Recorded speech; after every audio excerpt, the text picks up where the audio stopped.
baby. We are so back. We're so back, Meech. We are back. I mean, us personally, but Yeah, are you we're talking back. about the Sixers or us? Well, I was talking about the Sixers, but we are Yeah. back too. If by back you mean here again on our weekly diatribe. Um, you know, we don't talk a lot about how these episodes come to pass, mostly because people probably don't care. But I think it's kind of interesting because today was a classic situation where some of you guys are familiar with the fact that we have a space called the Coop in Spring Garden, which is fantastic. We share that space with a comedy club called Next in Line Comedy. And this all started with us getting this idea, and me, my buddy Trevor, and I built a stage, and we did this whole thing, not really knowing what we were going to do. And we hooked up with the comedy club, and they're fantastic, and they have great shows. And this weekend, they got a guy by the name of Todd Glass coming in. Now, I actually am not a comedy aficionado, but my Let understanding. me tell you, Todd Glass was Norm Macdonald used to have the Norm Macdonald show just on the web before like he went to HBO, like they picked it up, or Netflix, HBO, one of them picked it up. But Todd Glass was on a 2-part episode. It was like 2 hours long, and you could still look it up in like the web, the archive or whatever. But it's hilarious. 2-part episode with Todd Glass. Him and Norm kill it, man.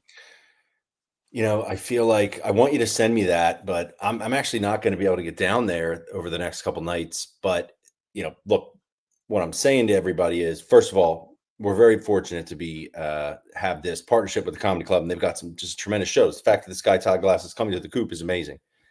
He's going to be there this weekend, I think Thursday and Friday. I could be getting this wrong, which is terrible, but Todd Glass will be at the Coop, and he has this kind of not elaborate setup, but he likes to get the place set up, and so we weren't able to come down to the Coop tonight to do the pod, which is fine.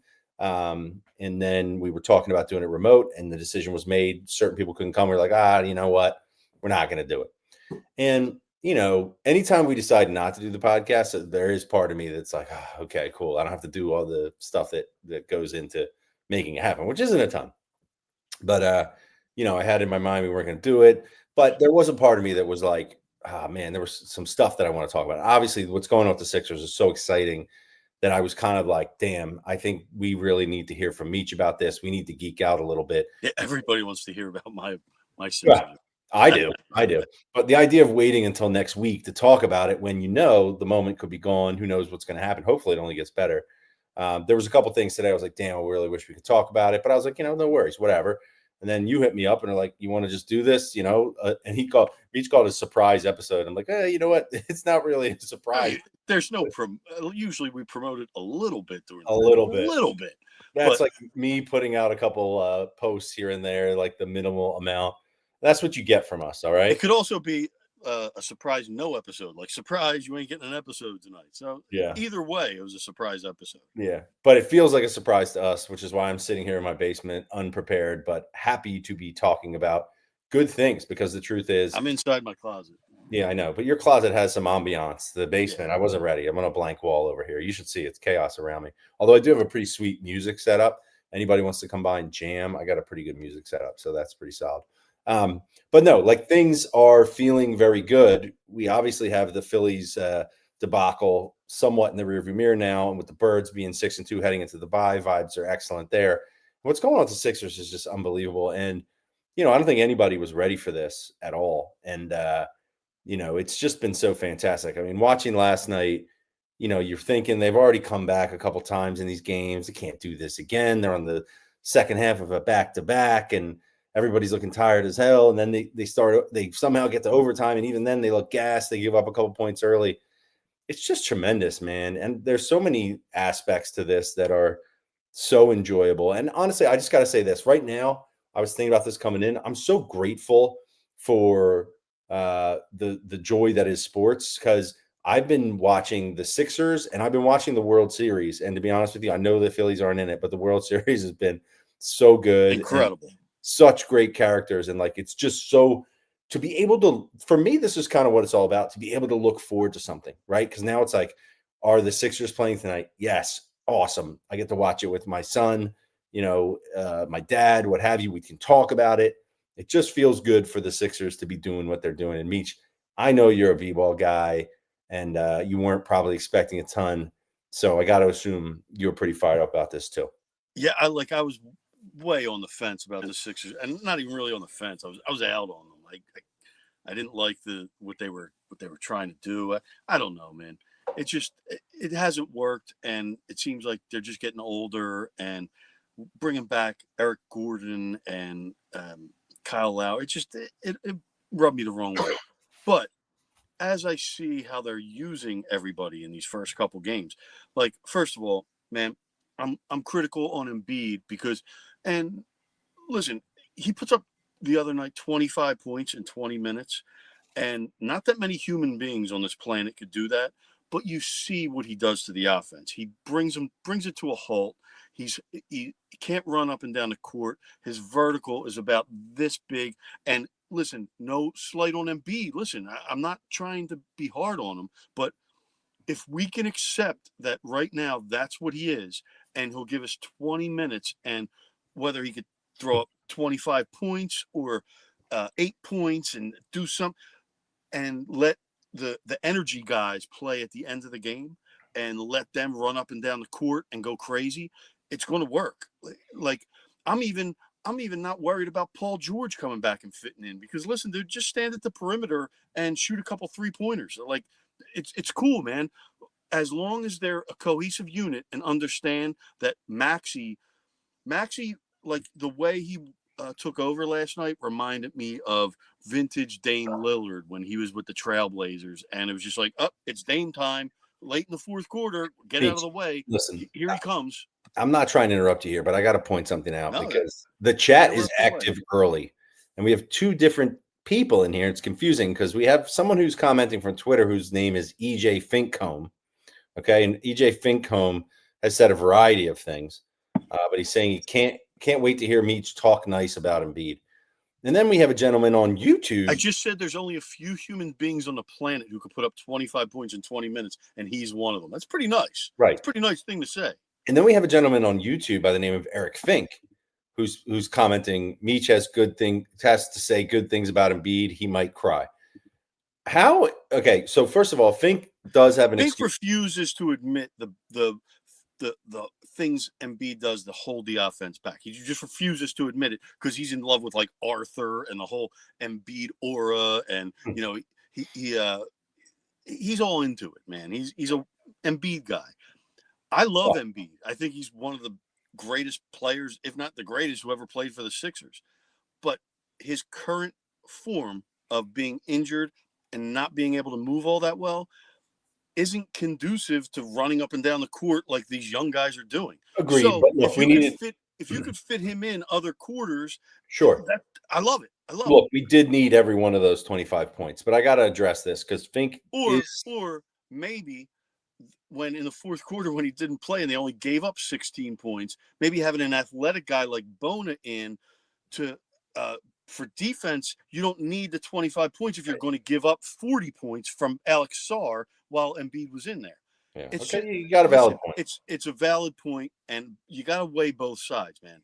I just want to point out, Fink, his absence is excused because it is the legendary Mr. Fink, King Fink of Fink's Hoagie fame. It's his birthday today, and the see, sometimes I get stopped by a comment dead in my tracks, and Blake says, I can barely see your faces with the light shining off those domes. What? Yo, he's got a good point, man. Yeah, put a hat on, Meach. Yeah, but you know what, Blake? If I put a hat on, you can't see my beautiful eyes, man. All right, so just suck it up. I got to check on how Blake's doing the fantasy league. Last I checked, I didn't think he was doing that great, but anyway, whatever. I'll get to that. But yeah, it's Papa Fink's birthday. Shout out to him and all the wonderful hoagies. Happy birthday, Big Fink. You know, and Fink is celebrating, rightfully so, although he's double commenting from different platforms. So I don't know how much of a birthday. He's got cake in one hand and his phone. I don't know what's going on. But they did relaunch the Finksgiving hoagie. Yeah. I said tonight would be a good opportunity to have us, talk about the Finksgiving hoagie, and the sales would go up. But Fink didn't take me up on that, I guess, because he's not really here. But maybe next week. We've had that in the studio before for Thanksgiving. I want to do it annually to try to push their business. I actually think next Wednesday. You think we would push it over the top? Not all the news publicity they get from. No.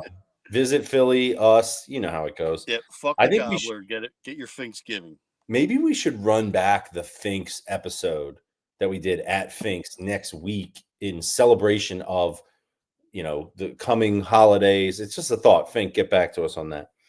All right. So real quick, back to the Sixers. You know, Oh wait, by the way, I heard Sunday when Cam Scadaboo got his ankle detached from his leg, I yeah. heard Fink was the only one going, "Yeah, that's awesome. I can't. That's awesome that it happened." I heard he was actually, instead of like giving him a standing ovation, like, "Hey man, hope you get better." Fink was the one going, Well, "Yeah, man, fuck your ankle. I'm glad it's detached from your body." What's funny? Our boy Big Dom, and I say our boy loosely. I've met him a few times. I wouldn't call him my boy, but our boy Big Dom did go to the hospital to give Scadaboo. I think it had to be Angelo's, It right? had to be Angela's, and Dave-O had to go with Dave-O him. was definitely there. Because did you see at the Sixers game on the court side, it was Shane Gillis, Dave-O, Big Dom, and Cooper DeJean the other night. Like, Yeah, like it's hard.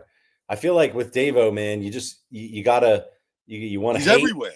but you want to appreciate at the same time. The guy, shout out to Davo, nice enough to join us before. We'll get him back at some point. I actually ran into him. I ended up going to the Pete Davidson stand-up comedy show at the City Winery, which is the most random thing ever. And I saw Davo there briefly. So shout out to Davo. But yeah, my point is, I didn't hear about Fink bringing hoagies to Scottaboo. I don't think he wanted to do that. And, this all goes back to, if you guys listen to the last episode, Fink was busting Meech's balls because Meech posted some tweets about how glorious Cam Scottaboo was and how much he wanted him to be on the Eagles. Is that accurate? I didn't say that. None of this is true. Something I like said that. I hate the Giants, and I hate to admit it, but I like Cam Scadaboo. All right. Can we just be honest? I'm going to put something out there. People don't like this. This is actually the good heart moment of the show. I can't believe he's not on here. But look, nothing against Cam Scottaboo, but Philly loves a thick, white dude that's Pause. going to bang his head. Yo, And pause. Pause. don't go there, dude.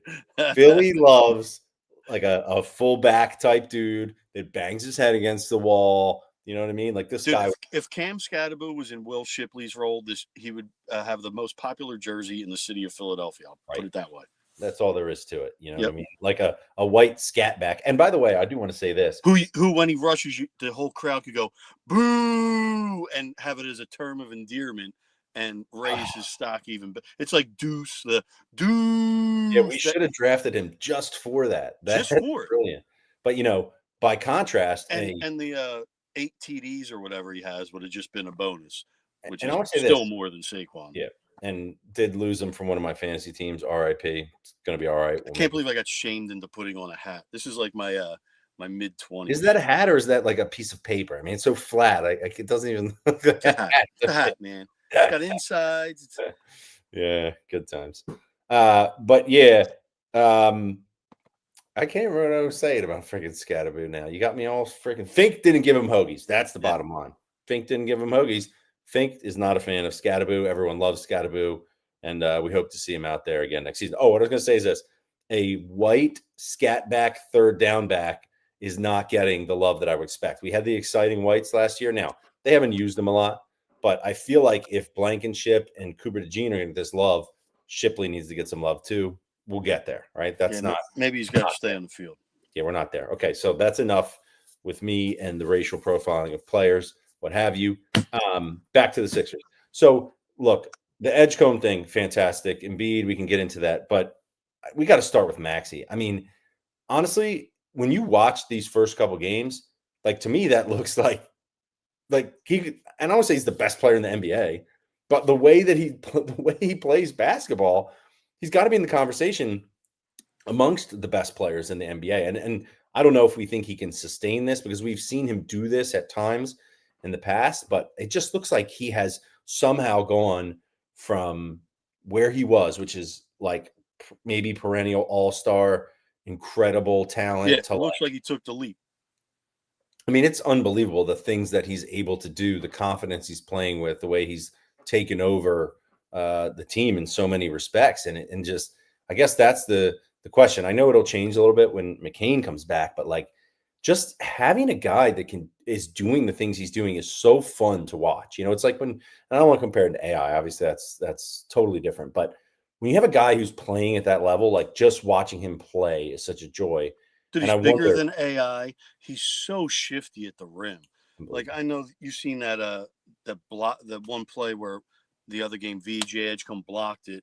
Maxey took it and then did like a reverse behind the head left-handed lay, and it was like it was normal to him. Like it was superhuman almost. But Maxey just makes it look easy, and it looks like he bulked up this year. And I heard somebody say it today. Again, I hear so much shit. I don't know who to give credit to, but it's not my original idea. But I think Maxey, remember when he called out Embiid for being late and yeah, not sure? That's like the moment he took that leap from just being, a, a second year guy who's still making his way in the league to being a team leader. Now you could tell how Edgecombe looks up to him. And what I love about watching Edgecombe is, like you seen yesterday, I think he took his first shot like 2 minutes left in the first half. He didn't even look for his shot, but he's making his he's having his presence in the offense by passing it, by yeah, cutting.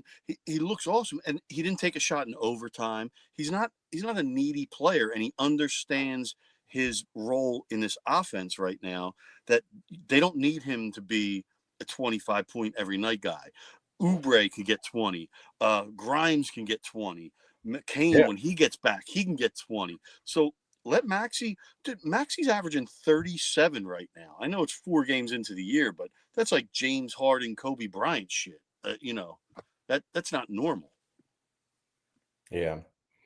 Keith saying, with the exception of last year, he's gotten noticeably better every single year so far. And Oh, last year was just because of the yeah, injury. So, yeah. or I mean, last otherwise, yeah, that's last year's just an a outlier. just forget that ever happened. Yeah, but Yeah. it's unreal. And the way that he plays, I want to say it reminds me of AI in the reckless abandon with which he plays, the speed that he plays. It's obviously different in a lot of respects. And to your point, he's a lot bigger. But the shooting too. I mean, it's funny. You would think, maybe I'm off saying this, but by the time a guy gets to the NBA, his ability to become a much better shooter is limited because he's played so much basketball. But this guy, I feel like he could hit threes when he first entered the league. But coming down the court full Now he's speed, just launching them full yeah, speed. He stops on a dime, steps back, and it's nothing but net. and Steph Curry changed things a little bit in that people are pulling up from distance. That became more normal. But the way he does it, I mean, the other night, the way he stopped on a dime, going full speed, pulling up well beyond the 3-point line, just cash. He just seems so confident. It's amazing. And going into this episode, Meech, I was like, I don't know if people are going to enjoy this at all because we're just going to sit here and gush over this. But I feel like that's just what you got. That's what you want And to do. here's what's awesome about this. We're talking about nothing but the Sixers for 18 minutes. Me and you were at the Eagles game on Sunday where they went 6-2, took a nice, commanding lead in the NFC East, and they're going into a bye week where they're going to get more healthy and look even better coming out. Like, listen, the Flyers are looking pretty good. Yeah. They had a nice overtime win yesterday. Listen, it's actually funny you say that because, there were years when we were growing up where the Eagles being 6-2, we would be living and dying with that. Right. Now they're just, I mean, Now truthfully, it's like, they've just that's been what we so expect out of them, good. but they Yeah. better not fuck it up, Yeah. I mean, like, it's a totally different time. And like I said earlier, it's a good time to enjoy watching sports if you're into sports. And I do want to get back to the birds. But so, okay. What do we think though? Like, and part of me is like, let's not extrapolate this. We do view every game as a commentary on what the prospects are moving forward.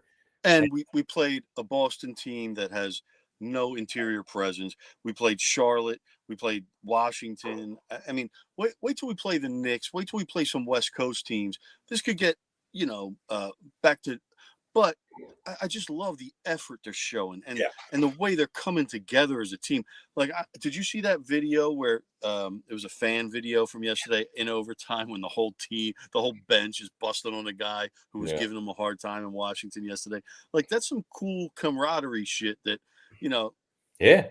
It might mean nothing in the Look, long run, but it might. right now it's good to see instead of being like, there's no AJ Browns on the team. You know what I Yeah, mean? and if you think about it, that stuff does matter, right? You look at last year, I don't know, I'm sure you obviously remember the beginning of the season, it was like the complete opposite, Yeah. right? Where like just bad things kept The happening. only thing to look forward to at the beginning of last year was Jared McCain. Everything was off and it just got worse and worse and worse. And now it seems like everything is better and it's just getting better and better. I love the way they're picking each other up and everybody's, heckling people together. It's a great Yeah. sign of, team bonding. But it's funny at every point where you started to go, oh, all right. Like I think it was what was it? It wasn't the Washington game. What was the game before the Magic game? Oh, the Hornet. Was it the Hornets? Yeah, there was a moment in the Hornets game where I'm like, all right, like, and I think It's the third quarter. Every game so far, they come out in the third quarter and they look like complete shit. is Like it total fair to shit. say though, Meech, because in watching this team so far, despite some of the rim protection we've gotten, defensively, they leave a little bit to be desired. Dude, we gave up like 130 some points to Washington in three quarters, basically. Yeah, and there are times in each one of these games, save for maybe Orlando, where it was like we can't stop anybody. And that's obviously a concern moving forward. But we've been playing fast and scoring enough points, it hasn't mattered. And it's funny, these comeback wins. I was watching post game or whatever, we didn't have like any of the, or we had a couple of them, last year. And now we've got, you don't want to put yourself in that position. So at the same time as we're like, this is the greatest thing ever, you are thinking in your back of your mind, like, this is probably not the best way to go. But what I'm trying to say is the fact that this team at every opportunity to fold and be like, oh yeah, we don't have it tonight, whatever, has just continued to fight. It just feels like there's so many people on this team that have things to prove, right? Yeah. Like Maxey is trying to prove that he can be the leader of a winning team and he can be as good as anybody in the I league. checked today; he was plus 10,000 to win league MVP as of today. I mean, that's worth a bet right there, isn't it? Throw a couple shekels. Edgecombe's trying to prove that he's going to be the best rookie in the league. McCain is trying to prove that what he did last year wasn't a flash in the pan. Embiid is trying to prove that he's not just like washed, and these young guys are the main story. And that's actually the part that bothers me a little, Meach, because I would like to see him. When I see him in the game sometimes now, it looks like he's trying to like show that he's still the dude, right? Like perfect example, it was the other night he had the ball at the perimeter and the lane kind of opened up and he just charged in there and did his typical kind of got the blocking foul, collapsed on the floor. I'm just like, let's just not even do that right now. Right. You know what I mean? Like, I seen him do a couple of those foul baiting plays at the foul line, and it worked against the Wizards. But that shit ain't going to work against the better teams, man. Like he's shooting 6 3-pointers a game. It's not conducive to his game. But shit, if he's going to get 25 some way, like I'm not going to complain about it because right now he's about the fourth or fifth option offensively, and he's not even in the game towards the end. So you can't blame him for anything really. But what I'm saying is this: like Embiid, all the little stuff matters, right? Meaning, he's feeling right now like, oh, he's already admitted it. He doesn't like this. He doesn't want to play like this. But I'm just like, yo, embrace the fact that we're not but dude, putting this all on choice, man. This is what it's come to. Dude. Okay, It's not your fault. It's not Nick Nurse's fault. It's not the Sixers' fault. But this is what you have to embrace at this point. But I think he does have a choice, and here's the choice: ease back in, get your feet under you, make contributions, let these guys do their thing, or get in the game and feel like you have to show something about where you are in your career and you're still here, in which case you end up all over the floor, you get hurt again. Like I just don't want to see. Well, he's still falling all the time. I don't know if you've noticed, but there's he's still on the ground 15 times in his 20 minutes out there. Why is he always on the ground? Well, I questioned it like a normal human, like just as a person. But people say I hate Embiid or I'm hating on Embiid. I question it like, why does he fall? You know what the answer is? Oh, a doctor told him to. That's their answer. A doctor once told him that instead of coming down on your legs and putting the pressure on your knees, just fall. Which is the dumbest excuse for the dumbest advice for a 7'1", 285-pound man. Yeah. We got haters in the chat here. EJ Fincombe says, fifth option, ... Meech got Justin Edwards shooting over Embiid. Here's who I got over Embiid. I got Maxey number 1, Edgecombe number 2, Grimes number 3, McCain number 4, and Embiid number 5. And McCain's not even out there right now. But he's going to be out there. I'm just saying importance in scoring to the team.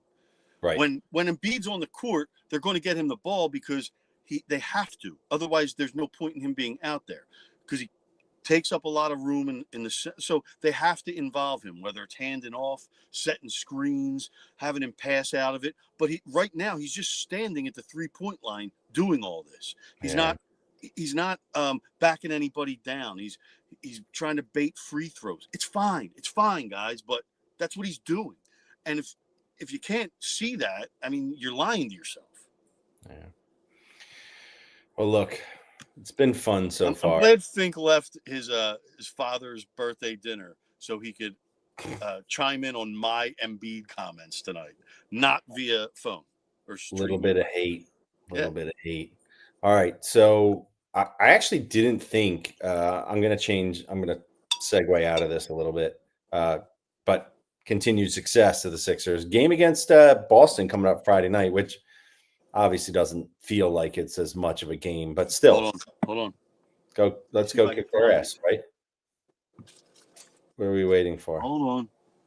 Meech is digging deep in the depths of his closet to pull something out. Let's see. Hopefully it's... Oh, is it the in-season tournament? Meech pulls out in-season tournament shirt that was given away at the Sixers game last year. Which I didn't even go to, but someone looking out for me knows how much I love the in-season tournament. Hooked it up. Nice. I have one of those, and it's one of my gym shirts. You know what I mean? Nice Fruit of the Loom, size large. Beautiful. I could probably get $700 for this on eBay. What the hell is the point of this damn in-season tournament? There is no point. Adam Silver tried to make the NBA like Premier League soccer and thinks anybody in America gives a fuck about the tournament. Yeah. Fink says, I have one AirPod in. Hating doesn't stop for birthdays. But I do got to go. BRB. You got to love the guy. I mean, I will say this for Fink. Do I got to love him? Do I? You have to.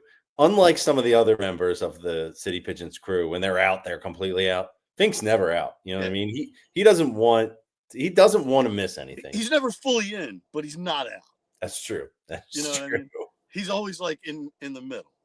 He's kind of like Embiid. He just hangs at the 3-point line and passes off. Right. Maybe drains a 3 and then says, "Hey, I'm the man. Everybody love me." You love him and you hate him at the same time, which is great. That's what we want here. Okay. So, yes, Sixers. We love it. This is great. But moving on, I had to ask you a question, Meech, and I do want to talk about the Birds briefly, but you've been following this, the Bryce Harper stuff with them kind of going back and forth at all here with Dombrowski and this whole thing. I hate it. I hate everything about it. All right. Dombrowski should have never opened up his fucking mouth, but Bryce Harper should have never retorted because what Dombrowski said wasn't that bad. He compared him to Freddie Freeman, who's hitting game-winning home runs for the dot. Like, listen, dude, Bryce, you got to step up whether you like it or not. Dombrowski, it's not your place to say it, and especially in an end of the season press conference, it's not like it was so backhanded all the shit he was saying. Let me say this, but it wasn't bad. No, this is what pisses me off about this situation. It should have never happened. Right. But this is why you got to understand it's in the best interest of executives, coaches, whatever, to just never say anything. Right. Because what Dombrowski said made tons of sense to me. Okay. And if you don't take it out of context, it's not that complicated. He said, listen, Bryce Harper had a good year. He's been an elite player. I didn't think this year was elite. He's gotten a little older, and it's just a question of whether he's going to be able to have another elite year, and we don't know. And here's a big thing in this whole drama to me. I'm wondering, like, I love Matt Gelb. He's one of my favorite Phillies beat writers guest on the podcast since I very started early fucking. on, if you recall. He's the man. I'm wondering if Matt contacted Bryce to say, "Hey, do you have any comments on this?" Which wouldn't surprise me because he's a good reporter. Or did Bryce contact Matt Gelb and say, "Hey, listen, I didn't like this, and I want to say something on the record, and I'll give you the scoop if you want it." I'd be Because shocked. I could see it happening either way. No, I'd be shocked if it wasn't the former. Meaning, if you're a journalist and you have a line to Bryce, how can you not ask him what he thinks? And I just wish, and some people think what Dombrowski said was designed to make Bryce fired up. I don't know if I buy that. I think Dombrowski's being honest about. Yeah, and I don't mean to cut you off, but if you're Bryce and you get that call, like, "Hey, would you like to comment on this?" Maybe it's in your best interest to be like, you know what, I saw his comments, but I'm not going to respond to them at this point. I'm going to let my play next year. One of those pandering type of quotes that Bryce Harper is pretty known for doing. He's not a combative person. I'm just thinking about it, right? Like, take the emotion out of it and think about how he could respond. And I think the truth is he could have said something like, "Look, I was happy with the year that I had, but is it among the best years I've had and up to the maximum capability that I'm capable of playing of? No. And I know I'm an important player and I got a long deal in Philly and I want to perform for those fans. And I've come up short in a couple of respects. And so next year I intend to prove that I can be an elite player, And like that one list came out that listed the top 25 players in the playoffs, and Bryce wasn't on it. You remember that before the year? I don't know if it was an ESPN. Like, some of those lists are dumb. Oh, he's not anymore. He's not. So, like, I mean, you have to admit it. You're not being slighted. Dombrowski was being honest, which you shouldn't have at that point. Like, if you're going to be honest about something, here's something to be honest about. Hey, we've tried this with the same exact team for 4 years and it's not working. So we're going to have to shake something up. That's being honest. What he could have said? He could have said, and it would have been fair. He could have said, "Look, you guys know we got a lot of money invested in some of our superstar players. And, some of those guys have performed up to their full capabilities. Some of them haven't because of injuries or whatever. And, for us to do what we need to do, we need those guys to have elite level years. And we hope they're capable of doing it, but there's no guarantees." And that's, it would be so sad. I mean, can you imagine me like going back to the run we had going to the World Series against the Astros and just thinking like, man, we're never going to get one with Harper, like if he goes away, that would just be so sad, And I look back to, thank God the Phillies with Utley and Howard got one because it was so brutal to watch them not get another, right? If we have to watch this and they're not going to get one, it's just going to be sad because it was a great group of guys and he's a great player. And see, I'm already at that point where I'm accepting that we're not getting it with this group. Maybe Bryce, but the surrounding players shit has to change. And look, I don't know if this is fact, but Ohtani was on base 9 times the other night. Was he on base 9 times the entire series against us? Not even close, right? No. Like, I think that one game was better than his entire series against us, and we did nothing with it. We shut down the greatest player to ever play baseball. So insane. And we have nothing to show for it except a couple throws to home plate that sucked. So insane. And one by Orion. So insane that neither Ohtani nor Betts did anything that whole series, and we still lost. We had our chances, and I told you, it's the freaking Hernandez's. Excuse him. Are you going to go take a leak? He's left the closet. Meech has left the closet. You can't make this stuff up, man. You can't make this stuff up.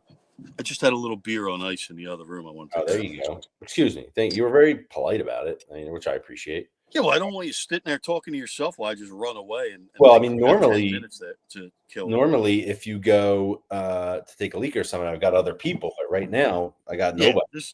I'm not taking a leak for this episode. All right. Couple things, because you did mention that we went to the game together. Nice to have a stress-free Eagles game. Beautiful day. It really was awesome. And truth is, you called Saquon out. I mean, you said things about Saquon that I honestly felt were somewhat blasphemous.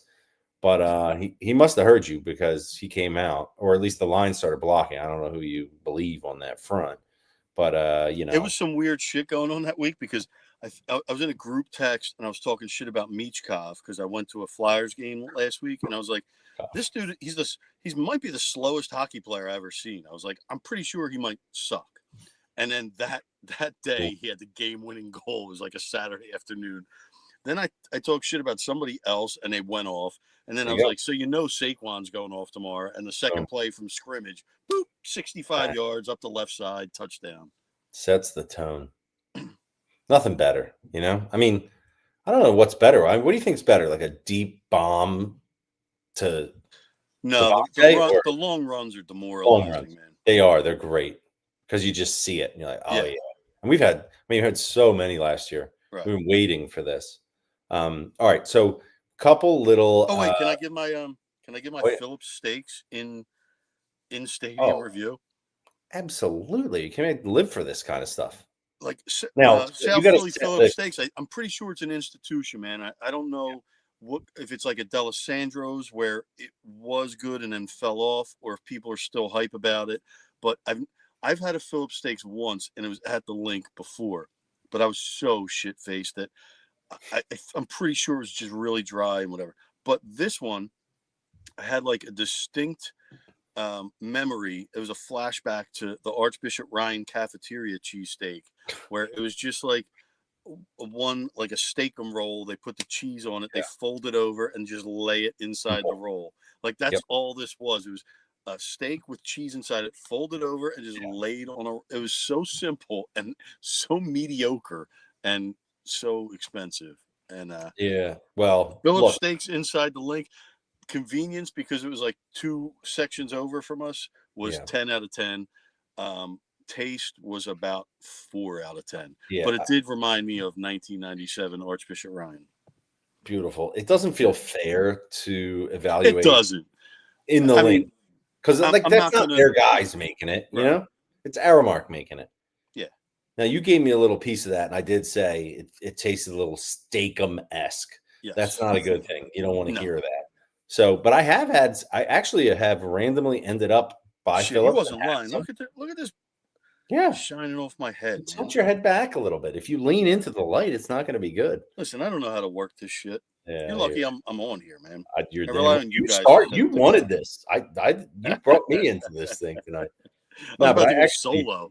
Listen, I have done the when you randomly. It's like when I went to Skinny Joey's. Like you randomly end up like there's no family, there's nobody, and you are near like a cheesesteak place. Well, that happened to me with Phillips a couple times, and it was good when I went there. It is very much like the all-in-one. I think the insides look like Steve's prints, don't they? Where it's like the metal, and you could cook it. Well, I don't even think there is an inside there. You know what I mean? Yeah. If I'm remembering this correctly, it's like more like Pat's and Gino's where you just walk up. Yeah. But anyway, you want to hear the gayest thing I've ever said on the City Pigeons podcast? Sure, I think we're about to. In about 18 minutes, the Love is Blind reunion comes on, and I'm looking forward to watching it. I swear to God, man. Wait, hold on. This is the show where people date through a wall, right? Not only do they date, once they get their match, they have to propose to them, and then and then they go to like an exotic location for a few days. Then they go back to this made up apartment. Yeah. For Matty Martin says slapstick. He's right. And they get married. It's the funniest show. These people have serious mental problems, and that's why I love it. You know, I can't believe we're going here. I have watched a few of those because my wife and I used to watch Wedding at First Sight, Married at First Sight. Never saw that one. That was that on like Fox? No, it was like Lifetime. I don't even know, dude. But the whole thing was like the producers matched you up with somebody, and then you got married to them. So you didn't get to know them at all, which is ridiculous. And all this is not even real. I'm sure the success rate was like 100% on those, right? But it was interesting to watch them. All fruitful marriages, well, I'm sure. In most situations, they tried to convince themselves that they liked, but it was really funny when you got a couple where one of them was like, the physical piece was like just not there, you know? Yeah. Very awkward. But the Love is Blind thing was interesting because I liked the way they would all talk to each other, and then it was unclear like who was going to pick who. They were like vibing with someone, and this is ridiculous. I can't believe we're talking about this. This is not. It's interesting. You're talking yourself into it, and when you watch it, you're going to be like, "Wow, these people are insane." But I can't. I want to know what happens next. Well, the reunion show. And I'll be honest with you. If you're watching the reunion show, you really like this show. Man. Half of the time, I'm fast forwarding through scenes because they're like just long and drawn out and corny. But there's certain parts that are so funny. Well, if I'm going to be completely honest, before this, earlier, I was watching as I prepared this show last minute to get it ready to go. I was watching out of the corner of my eye the Real Housewives of Salt Lake City that were on a yacht trip somewhere. So good for them. We all have our. Here's my. I have an actual prejudice against certain types of people in a reality show. I hate to admit it, but when they add British people, holding my breath. When they add British people into these reality shows, because Netflix does like Love is Blind, then they'll do Love is Blind UK. Okay, they'll do like an offshoot where it's a completely different, but they'll bring in the contestants from Love Is. So you get like a girl from Wisconsin and a guy from London, and he's like, "Hey, bloke, I did it," and I can't stand watching English people in a dating show environment. It's very off-putting to me. I don't like it. I don't like the way they talk. I don't like their interests. I don't like them.